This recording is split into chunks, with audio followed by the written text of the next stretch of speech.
How many of us know how to sign the alphabet or count to 10 in sign language? Probably about half the class.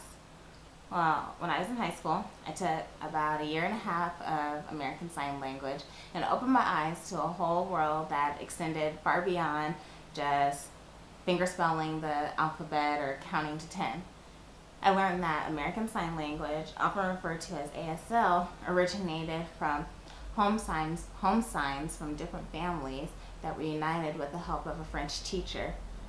This collaboration led to ASL becoming a natural language, even resisting the 1970s push to Englishize ASL to what was called Signing Exact English. ASL was able to resist this because it had come such a long way. Let's start at the beginning.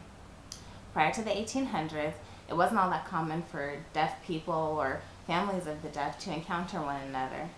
Because of this, most families developed what were called home signs. They were very family specific. Now, one place that did have a very dense deaf population was Martha's Vineyard. There, they developed their own natural sign language that began to be used by the deaf community in the area. In 1817, Thomas Hopkins Gallaudet, founder of Gallaudet University in Washington, D.C., brought a French teacher by the name of Laurent Clerc back to the United States. Together, they opened the Connecticut Asylum for the Education and Instruction of Deaf and Dumb Persons. Today it's called School of the Deaf. Clerc brought to the school French Sign Language. The students brought to the school their home signs. Together, they fused to create American Sign Language.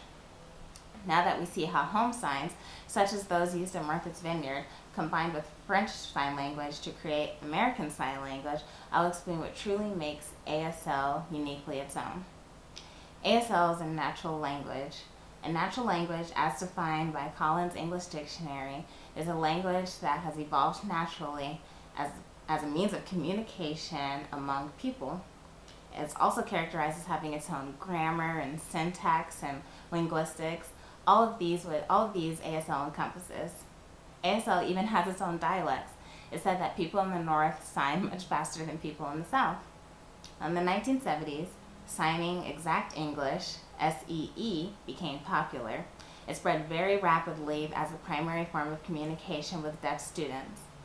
SEE is different from ASL in the sense that it's not English, in the sense that it's English in signed form. For instance, SEE uses prepositions, whereas ASL does not. And it changed the sentence structure to mimic English, whereas ASL has its own sentence structure. In SEE, I sign, my name is Akila. In ASL, I sign, name my Akila. See the difference? Also,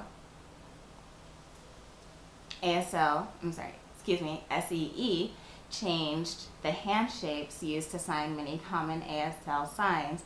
For instance, the ASL sign for store is store. SEE changed the sign with the S hand shape for the S letter in ASL, made the sign store. Well, many people in the deaf community were offended by SEE because, for the most part, nobody in the deaf community was contacted for input in the development of SEE. They also felt that SEE separated or disassociated deaf children from deaf culture. My point is, ASL is not an interpretation of English, nor was it intended to be an interpretation of English. It is its own language. ASL had a geologically sporadic start that was unified with the help of Laurent Clerc and Thomas Hopkins Gallaudet. Today, ASL is a natural language that goes beyond ABCs or the 1, 2, 3s that we're all very familiar with. It's an interesting language to watch and just a peek inside deaf culture.